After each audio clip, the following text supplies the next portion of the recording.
তোমরা যারা কল্যাণ ইউনিভার্সিটির আন্ডারে বিভিন্ন কলেজগুলোতে নতুন থার্ড সেমিস্টারে পড়ছো এবং তোমাদের যাদের বাংলার এসএসসি পেপারটি রয়েছে, অর্থাৎ তোমাদের যাদের বাংলায় অনার্স বা মেজর পেপারটি রয়েছে, প্রত্যেককেই কিন্তু এসএসসি পেপারটা পড়তে হবে।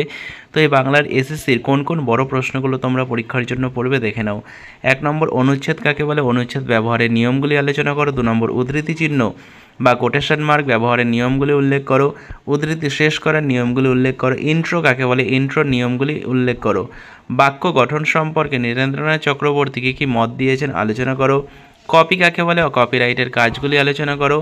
জ্যোতিচিহ্ন বা বিরামচিহ্ন কাকে বলে, বিরামচিহ্ন সম্পর্কে নীরেন্দ্রনাথ চক্রবর্তীর মতগুলি সংক্ষিপ্ত আলোচনা করো।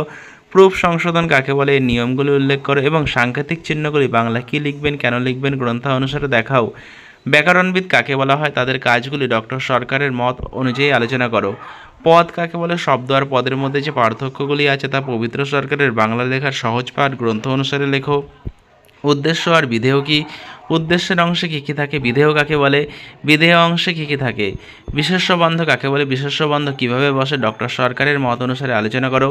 লুকিয়ে থাকা বিশেষ্যপদ কাকে বলে, ডক্টর পবিত্র সরকার এই বিষয়ে কী কী মত প্রকাশ করেছেন। ক্রিয়ার ভাগ কাকে বলা হয়, ক্রিয়ার ভাগে কী কী বিশেষ্য পদ থাকে উদাহরণসহ বুঝিয়ে দাও।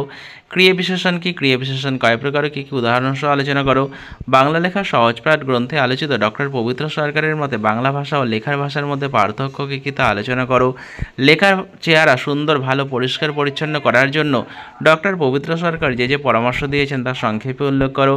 সরল বাক্যকে ডক্টর পবিত্র সরকার কয় ভাগে বিভক্ত করেছেন, বিভাজনগুলি উদাহরণসহ বুঝিয়ে দাও। বাচ্য কাকে বলে, বাচ্য শ্রেণীবিভাগ করে দেখাও এবং উদাহরণ দাও। বাংলা ভাষার সহজ আর স্বচ্ছন্দ প্রয়োগের জন্য সুভাষ মুখোপাধ্যায় পরামর্শ কী কী ছিল।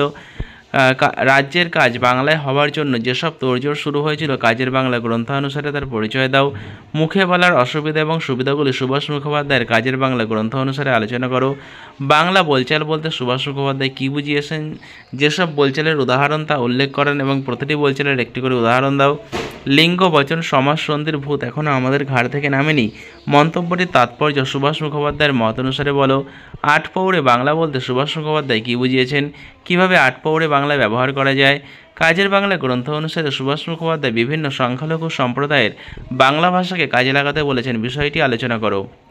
সত্যিই 5 পা আছে, বাংলা ভাষার এই 5 পা বলতে লেখক সুভাষ মুখোপাধ্যায় কী বুঝিয়েছেন। 5 পায়ের দৃষ্টান্ত দিয়ে লেখক ইংরেজির সঙ্গে বাংলার যে পার্থক্য করেছেন তা লেখো এবং সুভাষ মুখোপাধ্যায়ের মত অনুসারে কারক নিয়ে আলোচনা করো। বাংলা বানান নিয়ে সুভাষ মুখোপাধ্যায় কাজের বাংলা গ্রন্থের যে পরামর্শ দিয়েছেন তা আলোচনা করো। বঙ্কিমচন্দ্র যে শুধু বড় লেখক ছিলেন তা নয়, কারা লিখবে, কেমন করে লিখবে সেই বিষয়ে তিনি স্পষ্ট মত দিয়েছেন। সুভাষ মুখোপাধ্যায়ের কাজের বাংলা গ্রন্থ অনুসারে মতটি বিশ্লেষণ করো। সুভাষ মুখোপাধ্যায় তার কাজের বাংলা গ্রন্থে ভাষার জ্যোতিবাতের নিয়মগুলি বিস্তৃতভাবে ব্যাখ্যা করো। তোমরা বাংলায় এসএসসির এই প্রশ্নগুলো পড়ো, আর যারা বিভিন্ন বিষয়ের পেইড নোটস সংগ্রহ করতে চাও তোমরা সমস্ত সেমিস্টারের নোটস পেয়ে যাবে এই চ্যানেল থেকে, তাই চ্যানেলটা অবশ্যই সাবস্ক্রাইব করে রেখো। আর ভিডিওটা ভালো লাগলে ভিডিওটা অবশ্যই লাইক করে দিও, পারলে ভিডিওটা বন্ধুদের সঙ্গে শেয়ার করে দিও। আর যারা বিভিন্ন বিষয়ের পেইড নোটস সংগ্রহ করতে চাইছো তোমরা স্ক্রিনে দেওয়া নম্বরে যোগাযোগ করতে পারো। তো ভিডিওটা শেষ পর্যন্ত দেখার জন্য তোমাদের অসংখ্য ধন্যবাদ।